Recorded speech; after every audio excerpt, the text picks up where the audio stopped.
오늘 설교의 제목은 영적으로 무뎌지는 신앙의 위험성입니다. 뭐라고요? 우리 같이 한번 영적으로 무뎌지는 신앙의 위험성. 무뎌지는 신앙의 위험성. 예. 조용남 씨가 이 중앙일보에 자신의 삶을 나눈 그런 스토리가 있었습니다. 자신이 가장 존경하는 스승님으로 이 가수 이백천 선생님을 뽑았는데 그분의 가르침은 매우 간단했다고 합니다. 첫째, 좋은 가수가 되려면 노래할 때 너무 잘 부르려 하지 말라는 것입니다. 왜냐하면 잘하려고 하면 욕심이 생겨서 흐트러지기 때문입니다. 둘째, 자신이 가진 역량의 기량의 70%만 사용하라고 했답니다. 나머지 30%는 다음 공연을 위해 비축해 두라고 말했다고 합니다. 결국 이 두 가지를 종합해 보면 모두 오버하지 말고 자신의 힘을 빼라는 그런 이야기입니다.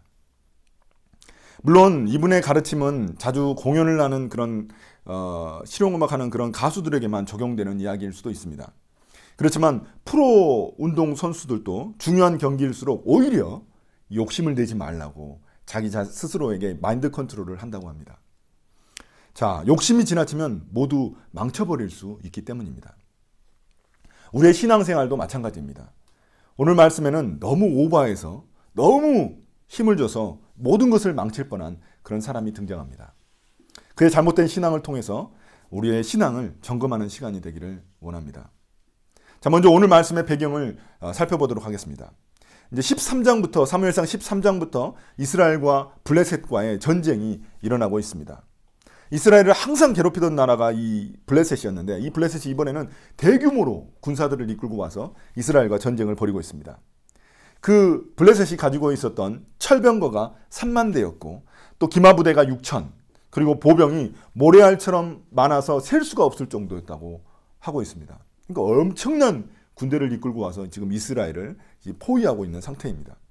그 당시 블레셋은 이 철기 문명을 누리고 있었고 엄청난 규모의 이 전투력을 보유하고 있었던 나라였습니다. 반면에 이스라엘은 어떻습니까? 이스라엘은 겨우 3천 명의 사람들이 모였습니다. 군사들이 모였어요. 3천 명의 군사들이 모였는데 문제는 뭐였냐면은 그들의 무기가 변변찮았어요. 그들은 그 철로 된 칼을 가지고 있는 사람이 딱 두 사람밖에 없었어요. 사울 왕과 그의 아들 요나단밖에 없었어요. 나머지는 싹 다 청동기예요. 그러니까 철기와 청동기 문명이 싸워가지고 누가 이기겠습니까? 너무나 뻔한 거죠. 그리고 겨우 3천 명이에요. 근데 거기는 3만, 셀 수도 없는 그런 보병들을 보유하고 있으니 그들의 싸움은 도저히 상대가 안 되는 그런 싸움이었습니다. 현실적으로 이스라엘이 블레셋을 이길 가능성은 거의 제로에 가까웠습니다. 그러다 보니 이 사울 왕은 대치 상태에서 그냥 아무것도 못하고 그냥 가만히 있는 겁니다. 두려워서 도저히 아무것도 할 수 없는 상황인 거예요. 그런 상황이 있습니다. 자, 그때 나타난 사람이 누구였냐면 사울의 아들인 요나단입니다. 요나단입니다. 요나단은 용감하게 이 블레셋의 심장부로 들어갔습니다. 이 싸움은 하나님이 우리에게 주신 거룩한 싸움이다 라고 고백하고 그 안으로 들어가가지고 둘이서 자기 자신을 보조하는 그 군사 한 명을 데리고 들어가가지고 그 블레셋 중심부에 들어가가지고 그들을 깨부셨다는 거예요. 그래가지고 전세가 역전돼 버렸어요. 두 명이서 엄청난 부대를. 물론 이제 거기에는 하나님이 도우셨죠. 왜냐하면은 그 안에 이제 엄청난 분란이 일어났어요. 그 두 명 때문에 엄청난 분란이 일어나가지고 그 어둠 가운데 있는 상황에서 그들이 서로 죽였던 거예요. 그러니까 블레셋 사람들이 군인들이 서로 죽여버렸어요. 그러니까 그냥 손 안 대고 코를 푸는 그런 상황이 돼버린 것이죠. 그러니까 그 안에서 자중질환이 일어나가지고 많은 블레셋 군인들이 죽었습니다. 그래서 이제서야 사울은 이제 뭔가 일이 일어났다 싶어가지고 그때서야 전쟁터로 들어가가지고 이제 그 블레셋 군인들을 쫓기 시작했습니다. 자, 여기서 우리가 생각할 수 있는 부분이 참 아이러니컬하게도 이 사울의 아들 요나단은 참 믿음이 좋았다는 겁니다. 우리가 엘리 제사장도 아들들이 엉망진창이었단 말이에요. 그리고 사무엘의 심지어 그 엄청난 영적 거인인 사무엘의 아들들도 엉망진창이었습니다. 그런데 참 희한하게 이 사울의 아들은 참 요나단은 믿음이 출중했어요. 용기가 넘쳤습니다. 그런데 너무나 슬픈 것은 뭐냐면 이 아들 요나단의 믿음이 아버지 사울의 믿음을 사울의 그 불신앙을 대조하기 위해 존재한다는 겁니다. 그러니까 아들의 그 믿음이 자꾸 그 믿음이 돋보이면서 아버지 그 사울의 불신앙이 계속해서 드러나고 있다는 거예요. 그런 역할을 한다는 겁니다. 이게 너무 슬픈 것이죠. 성경은 요나단과 사울의 모습을 계속 대조적으로 보여주면서 사울의 불신앙을 드러내고 있습니다. 여러분들 우리도 그렇잖아요. 우리가 보통 그냥 비슷한 사람들 사이에서 살 때는 우리가 얼마나 얼굴이 못생겼는지 잘 모르잖아요. 근데 우리가 그 누구냐 연예인들 옆에 가면 그리고 이게 잘생기고 예쁜 연예인들 옆에 가면 오징어가 되잖아요. 그런 것처럼 지금 사울과 그 요나단이 그런 상황이라는 겁니다. 그러니까 요나단의 믿음 때문에 사울이 얼마나 불신앙이 짙은지를 알게 된다는 것입니다. 자, 그럼 성경은 왜 사울의 이 전투 장면, 전쟁 장면을 몇 장에 걸쳐서 이렇게 자세히 소개하고 있을까요? 왜냐하면 왕을 세운 목적 자체가 이 전쟁으로부터 땅과 백성들을 보호하기 위해서입니다. 그들을 지켜내기 위해서 왕이 존재하는 것이거든요. 그러다 보니까 왕에게 있어 가장 중요한 국가적인 가장 1번의 책무는 뭐였냐면은 전쟁을 잘 치르는 겁니다. 그래서 이 전쟁이 많이 구약에서 나오고 있는 겁니다. 그래서 성경은 사울이 어떻게 전쟁을 치르는지 그 모습을 사울의 그런 어떤 판단 능력을 우리에게 보여주고자 하는 겁니다. 자, 24절입니다. 24절 보시면 그날 이스라엘 사람들은 허기에 지쳐 있었다. 사울이 군인들에게 내가 오늘 저녁에 적군에게 원수를 갚을 때까지 아무 것이라도 먹는 사람은 누구든지 저주를 받을 것이다 하고 맹세시켰기 때문에 군인들이 모두 아무것도 먹지 못하였다. 사울은 한 나라의 왕으로서 판단을 매우 잘해야 되는 위치에 있습니다. 전쟁터에서 작은 판단 하나라도 잘못하면 완전히 승패를 좌우할 수 있거든요. 우리 그 남자들은 그 전쟁 영화들 좋아하잖아요. 그럼 전쟁 영화들 보면 작은 실수 하나가 이 사령관의 작은 실수 하나가 전쟁을 완전히 좌지우지 해버리거든요. 그래서 고대 사회에서는 왕과 함께 누가 같이 출전을 했냐면은 이 종교 지도자들이 같이 갔습니다. 이 종교 지도자들이 신의 뜻을 물어가지고 전쟁을 치르고는 했습니다. 그래서 사울 왕 역시 제사장을 함께 데리고 갔습니다. 전쟁터에. 자, 그런데 오늘 말씀을 보면 사울은 갑자기 전쟁터에서 군인들에게 금식을 명령합니다. 다 먹지 말라는 거예요. 아무것도. 하나님께 물어보지도 않고 자기 혼자 그냥 그렇게 결정한 거예요. 자, 금식을 합시다. 이렇게. 이 금식하다는 명령이 사울이 점점 더 교만해지고 있다는 것을 우리에게 알려주는 겁니다. 왜냐하면 하나님께 묻지 않았거든요. 심지어 금식하지 않으면 저주를 받을 것이라고 그런 끔찍한 맹세도 군사들에게 억지로 시켰습니다. 강제로 시켰습니다. 그렇다 보니까 모든 군인들은 전쟁 중에 음식을 먹지 못해서 너무나 허기지고 지쳐 있었습니다. 자, 과연 사울은 왜 이런 결정을 내린 것일까요? 사울은 전쟁에서 반드시 이기고 싶었습니다. 사울은 반드시 이 전쟁에서 성공하고 싶었습니다. 사울은 이런 마음을 가지게 된 배경이 있습니다. 사울의 왕권은 원래 튼튼하지 못했습니다. 왜냐하면 사울이 베냐민 지파에서 나왔기 때문에 이 베냐민 지파는 가장 약한 지파였거든요. 제가 전에도 설교했듯이 가장 약한 지파입니다.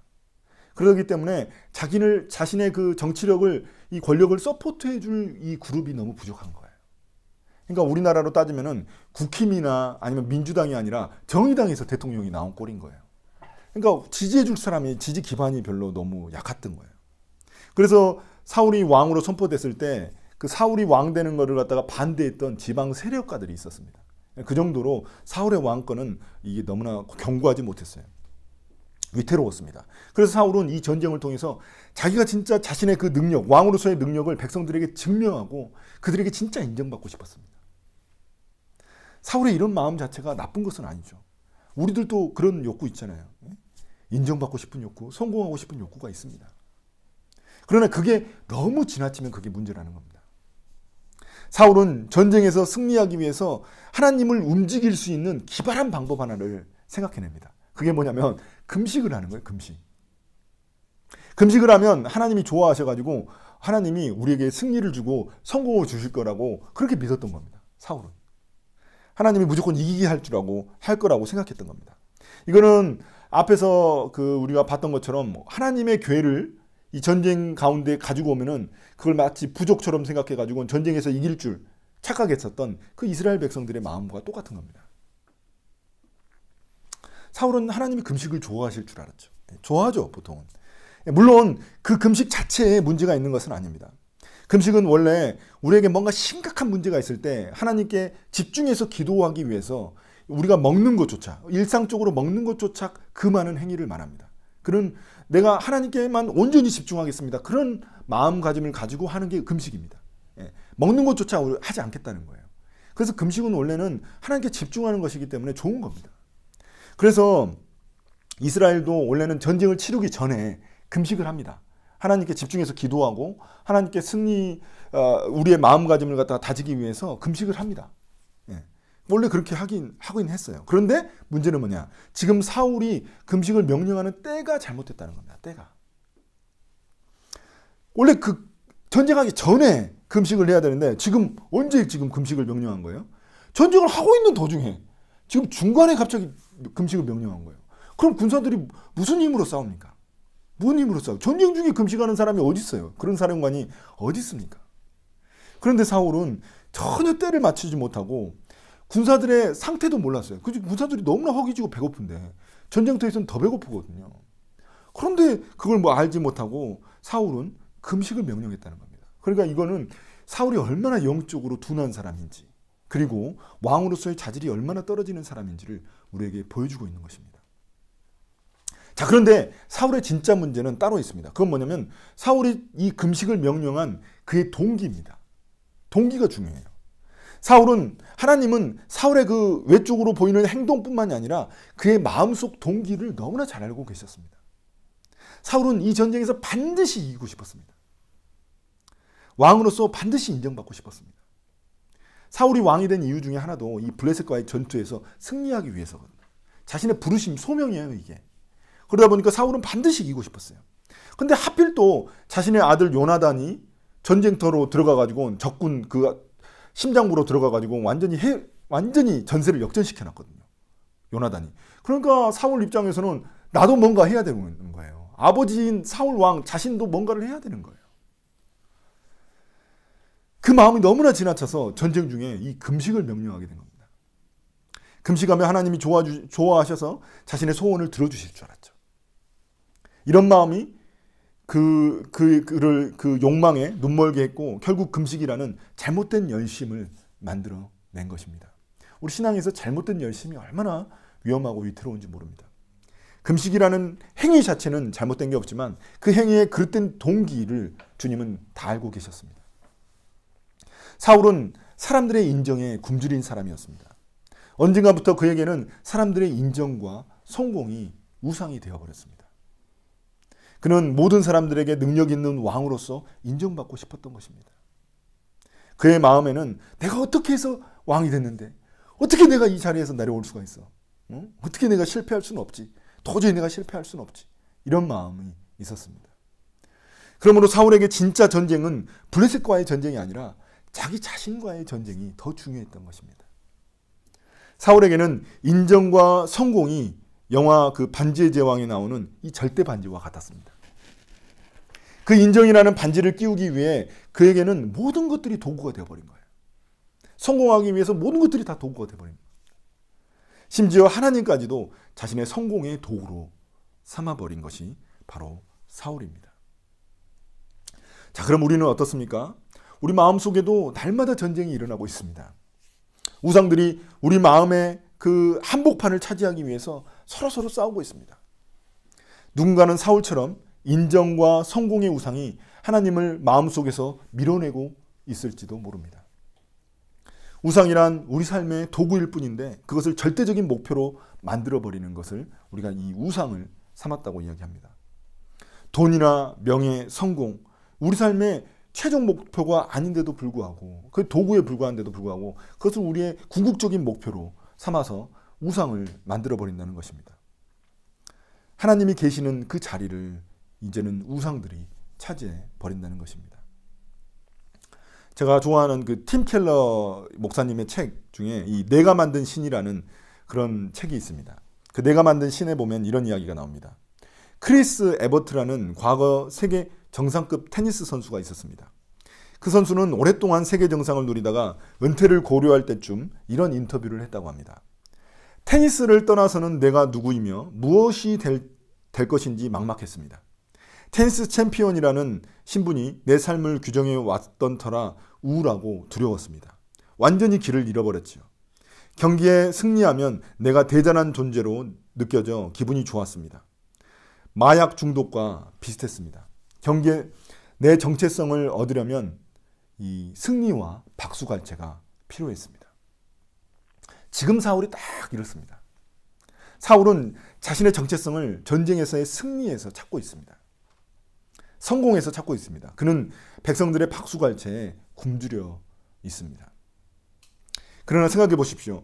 이 백성들이 사울을 왕으로 세워준 게 아닙니다. 물론 백성들이 그 인정해서 이제 왕으로 세워주지만 그 지금 왕으로 세워준 사람은 백성들이 아니라 하나님입니다. 궁극적으로는 하나님이 사울을 왕으로 세워주신 거거든요. 그러니까 사울에게 있어서 백성들의 그 왕으로서 백성들의 인정도 너무나 중요하지만 그러나 더더욱더 더 중요한 것은 뭐냐면 하나님이 사울을 왕으로 인정해 주시는 겁니다. 하나님은 왜냐하면 하나님은 사람을 높이시기도 하고 낮추시기도 하는 분이시기 때문입니다. 사울이 왕에서 있는 것도 또 왕에서 내려오는 것도 다 하나님이 결정하시기 때문입니다. 사울은 그걸 놓쳤죠. 여러분 목회자도 이런 유혹을 느끼곤 합니다.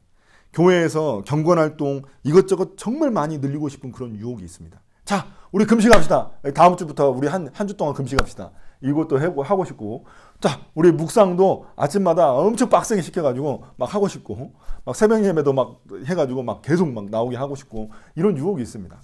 계속 막 빡세게 시켜가지고 사람들 막 이렇게 하고 싶은 그런 유혹이 있습니다. 그러면 하나님이 기뻐하실 것 같거든요. 경건활동을 막 늘리면 하나님이 기뻐하실 것 같은 그런 유혹이 있어요. 목회자들에게도. 그러면 막 교회가 막 바빠지잖아요. 막 바쁘면서 아무 생각이 안 들어요. 그러면 막 성도들도 바빠가지고 별 생각이 안 들어요. 그러면 그렇게 하고 싶은 유혹이 있지만 이건 목회자도 뭔가 착각하고 있는 것이죠. 사울과 같은 마음을 가지고 있는 것이죠. 많은 프로그램들이 하나님과 우리의 관계를 보증해 주는 게 아닙니다. 하나님과 우리의 관계를 향상시켜 주는 게 아니거든요. 지나친 프로그램들은 성도들을 바쁘게 만들고 괴롭게 만들 뿐입니다. 자, 그것을 25절 이하에서 우리가 찾아볼 수 있습니다. 사울의 아들 요나단과 그의 군사들이 블레셋 군사들을 쫓다가 어떤 숲에 들어가게 됐습니다. 그 숲에 들어갔더니 땅바닥에 그 벌들이 그 벌통을 만들어가지고 거기에 꿀이 있었던 거예요. 그래가지고 그 꿀을 봤으니까 군사들이 얼마나 먹고 싶었겠어요. 지금 금식해가지고 배고파 죽겠는데 얼마나 먹고 싶었겠어요. 그래가지고 근데 군사들이 먹을 수가 없는 거예요. 왜냐하면 저주의 맹세를 했단 말이에요. 우리가 음식에다 손대면은 하나님이 우리에게 저주를 내릴 것이다. 이 맹세를 했기 때문에 어떤 군사도 그 꿀에다가 손을 못 댔습니다. 그런데 누가 손을 대요? 사울의 아들 요나단이 손을 댑니다. 왜냐? 요나단은 그때 그 당시 맹세했을 때 옆에 없었거든요. 못 들은 거예요. 요나단이 손을 대가지고 그 꿀을 먹어버렸어요. 먹어봤더니 눈이 번쩍 뜨이면서 생기가 막 돌았던 거예요. 여러분도 그런 경험 있으시죠? 엄청 배고팠다가 먹었더니 그냥 막 눈이 막 갑자기 반짝반짝해지고. 자, 그러다가 이제 그 옆에 있던 군사가 이야기해 준 겁니다. 아버지 사울 왕이 금식을 명령했다. 당신 이거 잘못한 거다. 이거 큰일 난 거다. 이거. 그렇게 이야기를 해 주는 거예요. 그랬더니 이 요나단이 뭐라고 합니까? 요나단이 탄식을 합니다. 그러면서 뭐라고 하냐면 나의 아버지께서 이 나라를 어렵게 만드셨구나. 생각하여 보아라. 이 꿀을 조금 찍어서 맛만 보았는데도 눈이 번쩍 뜨이고 생기가 넘치는데 오늘 우리 군인들이 적에게서 빼앗은 것을 먹고 싶은 대로 먹었더라면 얼마나 더 좋았겠느냐. 그랬더라면 블레셋 사람들을 더 많이 죽이지 않았겠느냐. 여기서 요나단이 꿀을 먹고 눈이 번쩍 뜨인 모습은 사울의 모습을 대조적으로 또 우리에게 보여주고 있습니다. 요나단의 눈이 번쩍 밝아졌다는 것은 뭐냐면 그만큼 반대로 사울은 영적으로 어둡다는 것을 우리에게 보여주는 겁니다. 대조적으로 보여주는 거예요. 사울의 결정이 얼마나 어리석은 짓이었는지를 보여주고 있는 겁니다. 이 요나단의 입을 통해서. 또한 요나단은 아버지가 이 나라를 어렵게 만들었다고 지금 말하고 있습니다. 어렵게 만들다라는 이 단어는 원래 괴롭히다라는 뜻입니다. 그러니까 사울 왕이 지금 군사들을 괴롭히고 있다는 거예요. 금식 명령으로. 아버지가 그 백성들을 더 평안하게 만들어줘야 되는데 왕이 그 백성들을 평안하게 만들어줘야 되는데 오히려 괴롭히는 사람이 되어버렸다는 것입니다. 이 단어는 좀 더 많은 의미를 내포하고 있습니다. 이 단어가 언제 쓰였냐면은 이 구약에서 그 여호수아 7장에서 쓰였습니다. 여호수아 7장. 거기 보시면 여호수아가 난공불락의 여리고성을 점령한 후에 아이성을 그 다음으로 공격하는데 이 아이성에서는 패배를 해버려요. 그러니까 분명히 난공불락의 그 여리고성은 점령했는데 아이성은 그것보다 훨씬 작은데 그걸 점령하지 못한 거예요. 그 이유를 알고 봤더니 이 아간이라는 자가 여리고성을 점령했을 때 그 하나님이 아무것도 가지고 가지 말라고 했는데 다 불태우라고 했는데 그 중에 이 전리품을 몇 개 훔친 거예요. 그게 걸려가지고 이제 이 아간이라는 자 때문에 아이성에서 이 전투에서 실패하게 됩니다. 패배하게 됩니다. 그때 아간에게 여호수아가 한 말이 뭐냐면 너가 우리를 괴롭게 한다는 거예요. 그 다음에 아간은 어떻게 됩니까? 비참한 죽음을 맞이하게 됩니다. 이때 사용됐던 단어를 지금 아들 요나단이 누구에게 사용하냐면 아버지에게 사용하고 있는 겁니다. 아버지 사울에게 사용하고 있는 겁니다. 그 이 말은 뭐냐? 사울의 운명이 아간의 운명과 비슷하게 될 거라는 것을 예고하고 있는 겁니다. 사울의 운명이 어떻게 될 것이라는 것을 우리에게 암시를 주고 있는 겁니다. 이처럼 탐심, 우상숭배는 나만 망치는 것이 아니라 다른 사람들에게도 나쁜 영향을 미치게 됩니다. 자, 여기서도 그 모습이 32절에 또 나옵니다. 그래서 군인들은 약탈하여 온 것에 달려들어 그 가운데서 양과 소와 송아지를 마구 끌어다가 땅바닥에서 잡고 피채로 고기를 먹었다. 야, 이 금식 기간이 이제 딱 끝났어요. 예? 사울이 말한 금식 기간이 끝났단 말이에요. 끝나자마자 그냥 약탈한 짐승을 가져와가지고 피채 다 뜯어 먹어버렸던 거예요. 얼마나 배가 고팠으면 그랬겠습니까? 여러분, 우리도 그렇죠. 배고프면은 삼겹살 아직 핏기가 안 가셨는데 먹어버리잖아요. 그런 것처럼 지금 군사들이 그랬다는 거예요. 이게 왜 문제냐면은 율법에 따르면 피를 절대 먹어서는 안 됩니다. 왜냐면 피 안에 생명이 있다고 유대인들은 믿기 때문에 이 피를 먹어서는 절대 안 되는 거예요. 그래서 이 유대인들의 음식법에는 그 코셔라는 음식법이 있습니다. 코셔. 그 다음에 그 이슬람도 할랄이라고 있잖아요. 이 모든 것들이 뭐냐면 고기에서 피를 쫙 빼가지고 그 고기만 먹는 거거든요. 그런 음식법이 있는 정도인데 지금도 그 음식법을 지키고 있는데 이스라엘 군사들이 그냥 확 먹었다는 거예요. 그러니까 하나님께 죄를 지으신 거죠. 그래서 사울이 그 군사들에게 뭐라고 합니까? 33절입니다. 당신들은 하나님을 배신하였어. 군사들에게 하나님의 법을 어겼다면서 배신자로 몰고 있는 겁니다. 여러분, 그러나 생각해 보십시오. 군인들이 이렇게 행동하게 된 원인을 제공한 사람이 누굽니까? 사울입니다. 사울 왕이에요. 그가 금식만 명령하지 않았더라도 군사들이 이렇게 허겁지겁 먹었을까요? 사울의 결정으로 인해 군사들이 하나님의 말씀을 어기게 된 것입니다. 배신자는 군사들이 아니라 사울 왕입니다. 그래놓고선 자기 잘못은 전혀 깨닫지 못합니다. 이런 모습을 통해 사울이 얼마나 영적으로 어둡고 무딘 사람인지 드러내는 것입니다. 왕으로서도 얼마나 부적합한 사람인지 우리가 발견할 수 있는 것입니다. 한편 사울은 군사들이 더 이상 죄를 짓지 않게 하기 위해서 큰 바위 하나를 가져와가지고 그 바위 위에서 고기를 잡게 합니다. 왜냐하면 바위 위에서 고기를 잡으면 이 목을 이게 부러뜨려가지고 이게 피를 갖다 쫙 흘리게 할 수 있거든요. 바위를 가져온 거예요. 큰 바위를. 그런데 여기서 사울은 또다시 기발한 아이디어 하나를 생각해냅니다. 그게 뭐냐면 사울의 문제는 뭐냐면 자꾸 자기 생각이 너무 많은 거예요. 하나님한테 묻지 않고 자기 생각이 너무 많아요. 자기 방법이 너무 많고. 큰 바위를 가져온 김에 그 바위 위에서 제단을 쌓고 그 바위에다 제단을 쌓고 거기서 제사를 드려요. 아, 어차피 큰 바위 가져왔으니까 동물도 있으니까 거기서 제사를 지내야 되겠다. 제사를 지냅니다. 왜 이렇게 사울이 했을까요? 사울은 이 군사들이 지었던 죄를 어떻게든 그 죄의 문제를 해결하고 싶었던 겁니다. 하나님께 하나님 우리가 제사 지냈으니까 좀 용서해 주세요. 왜냐하면 사울은 이 군사들의 죄 때문에 전쟁에서 패배할까 봐 두려웠던 겁니다. 혹시라도 내가 패배하면 어떠지? 그래가지고 거기서 제사를 지낸 거예요. 자, 그렇다면 하나님은 과연 누구에게 진노하고 계셨을까요? 군사들일까요? 아니면 사울의 아들 요나단일까요? 아니면 사울 왕 자신일까요? 여러분, 한 장만 더 넘기면 사울은 어떤 중요한 결정을 하기 위해서 주님께 묻습니다. 그런데 하나님은 그 사울의 기도에 응답하지 않으십니다. 그때도 사울은 자기 잘못이 뭔지 깨닫지 못하고 누군가 범죄한 자가 있을 거라고 생각해가지고 그 사람을 색출해냅니다. 근데 색출해냈더니 누가 나와요? 자신의 아들 요나단이 나오는 거예요. 요나단도 죽이려고 합니다. 자기 아들도. 전쟁에서 승리하기 위해서. 자, 이쯤 되면은 이제 우리가 독자로서 사울에게 얘기하고 싶죠. 바보야, 문제는 바로 너야, 너. 이렇게 말하고 싶잖아요. 자기 잘못을 깨닫지를 못하니까. 오늘 말씀을 이제 마무리하려고 합니다. 주님은 오늘 말씀을 통해 우리에게도 이렇게 말씀하고 계실지 모릅니다. 바보야, 문제는 바로 너야, 너. 그렇습니다. 사울은 금식 속에 탐심을 숨기고 있었습니다. 원래 금식은 비우는 거잖아요. 근데 사울은 탐심을 가지고 있었다는 겁니다. 비워내야 되는데 오히려 넘치게 채우려는 욕심과 탐심을 부렸습니다. 오버하지 말고 힘을 빼야 되는데 더 힘을 주고야 말았습니다. 이로 인해 사울은 군사들과 자신의 아들까지 괴롭히게 됐고 또 위험에 빠뜨렸습니다. 하나님은 우리에게도 질문하십니다. 내가 너의 성공을 위한 수단이니? 아니면 내가 너의 성공 그 자체이니?